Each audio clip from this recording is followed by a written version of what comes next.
მოგესალმებით, თქვენ უყურებთ რეგიონის დღის მთავარ ამბებს, სოლიდარობა მზია მაღლობელს და ყველა სინდისის პატიმარს. გიყვებით ახალციხეში, ქალაქ ვალეში შიდა საუბნო გზების დაზიანების შესახებ, ვნახოთ სიუჟეტი.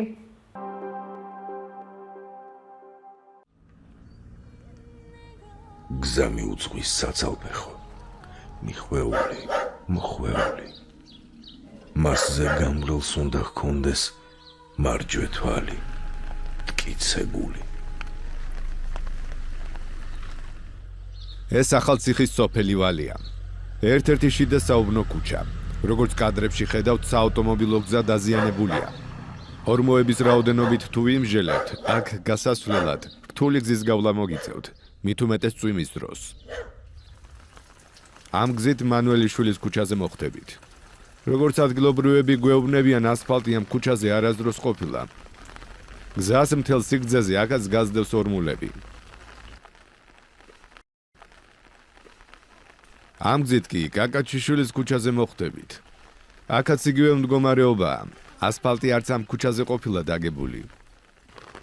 ვალეში მცხოვრებლები დაზიანებული და მოუწესრიგებელი შიდა და ცენტრალური გზების პრობლემების შესახებ წლებია საუბრობენ. როგორც ერთ-ერთი აქ მცხოვრებელი ჯაბა ნათინაძე გვეუბნება, საავტომობილო გზები დაზიანებულია იმ ქუჩებზეც კი, სადაც რამდენიმე წლის წინ ასფალტი დააგეს.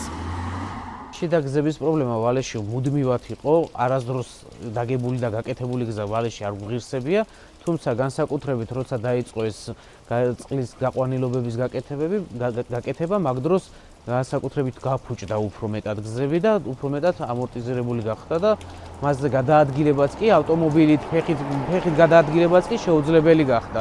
სადაც დაიგო რამდენიმე უბანში დაიგო ძირითადად ცენტრალურ ქუჩებთან მიახლოებულ უბნებში დააგეს გზები, იქაც უხარისხოდ გაკეთდა, იმიტომ რომ სადაც გაკეთდა, ისიც კი გაფუჭდა ის გზებიც. და დღეს რომ გაიაროთ იმ გზებზე, ვერ იფიქრებ რომ ის გზები გაკეთებულია. ვალეში დაზიანებული საგზაო ინფრასტრუქტურის შესახებ ბევრი წუხს, თუმცა ამ საკითხზე მედიასთან საჯაროდ თითქმის არავინ საუბრობს.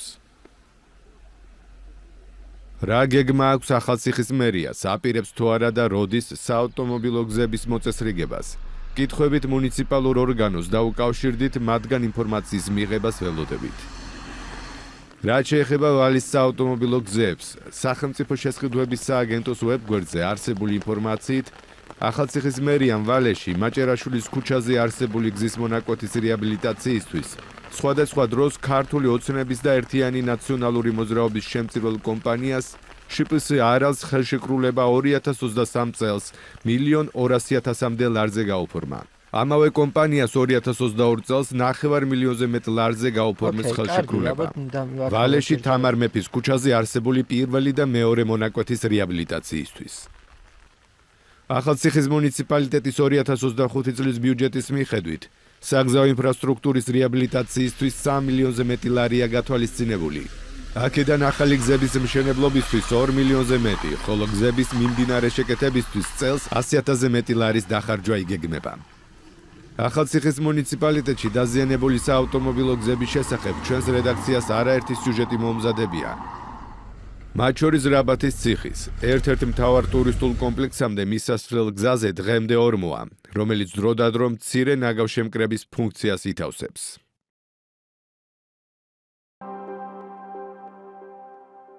ერთი პირია დაკავებული ტელეკომპანია იმედის ჟურნალისტის 24 წლის შაკო ნათენაძის ცემასთან დაკავშირებით ინფორმაცია შინაგან საქმეთა სამინისტრო ავრცელებს.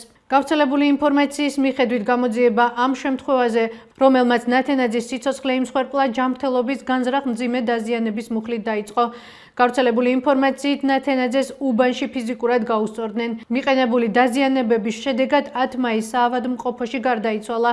პირი კი, რომელმაც მასზე იძალა და 7 მაისს დააკავეს.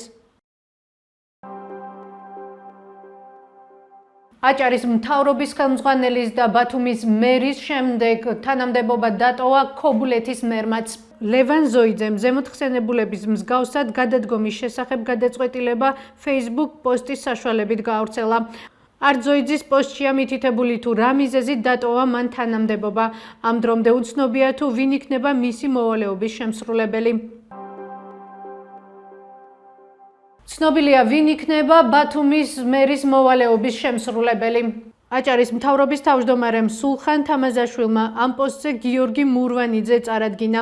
მურვანიძე ამ დრომდე სამხარეულის ექსპერტიზის ბიუროს უფროსის მოადგილის პოსტს იკავებდა და კრიმინალური ექსპერტიზის დეპარტამენტის ხელმძღვანელი იყო. ექსპერტიზის ბიუროში ის 2007 წლიდან მუშაობდა.